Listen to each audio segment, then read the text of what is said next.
Schizophrenia একটা psychotic disorder এবং আজকে একবিংশ শতাব্দীতে দাঁড়িয়ে যখন বিজ্ঞান এবং প্রযুক্তি ঊর্ধ্ব গগনমুখী, সেখানে দাঁড়িয়ে মানসিক সমস্যা বা স্পেশালি সিজোফ্রেনিয়ার মতন রোগ নিয়ে মানুষের ধারণা কিছুটা বিপরীতমুখী এবং বলতে পারো ততটা প্রগতিশীল নয় যতটা হওয়ার কথা। একদম এই প্রসঙ্গ ধরেই জানতে চাই যে বর্তমান সময়ে যে সমাজে আমরা বসবাস করছি, এই সমাজের দৃষ্টিভঙ্গিটা ঠিক কিরকম সিজোফ্রেনিয়া নিয়ে?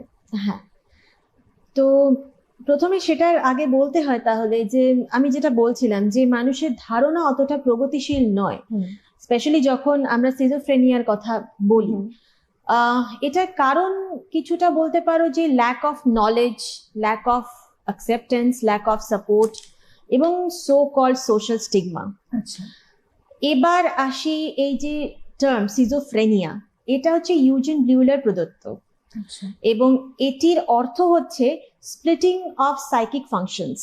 মানে আমাদের যে সমস্ত মানসিক যে সমস্ত কম্পোনেন্টস রয়েছে সেগুলোর ঠিক খাপ খায় না একে অপরের সাথে। যেমন আমাদের যেরকম চিন্তা ভাবনা, আমাদের চিন্তাধারা বা আমাদের ইমোশনস, আমরা যে পঞ্চ ইন্দ্রিয় দিয়ে যে সমস্ত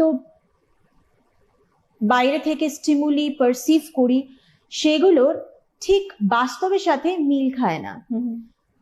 একটা সত্যি কথা বলতে গেলে যে এই ভুক্তভোগী মানুষগুলি তারা বাস্তব এবং কল্পনার জগতের মধ্যে যে একটা অদৃশ্য মায়াজাল রয়েছে বা একটা অদৃশ্য একটা বেড়াজাল আছে, সেটা ঠিক অতিক্রম করে যান এবং তারা বিচরণ করতে থাকেন সেই কল্পনার জগতে।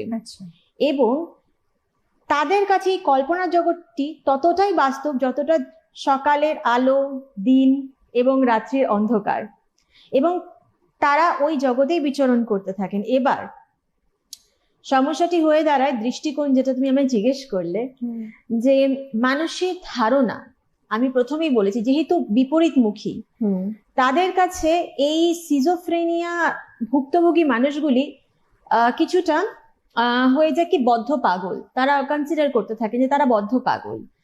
তো নিজেরাই ভাবতে শুরু করে, মানুষ ভাবতে শুরু করে দেন যে সিজোফ্রেনিয়া মানুষগুলি যেন মানে ভুক্তভোগী মানুষগুলি বদ্ধ পাগল এবং তাদেরকে একঘরে করে দেওয়া। তো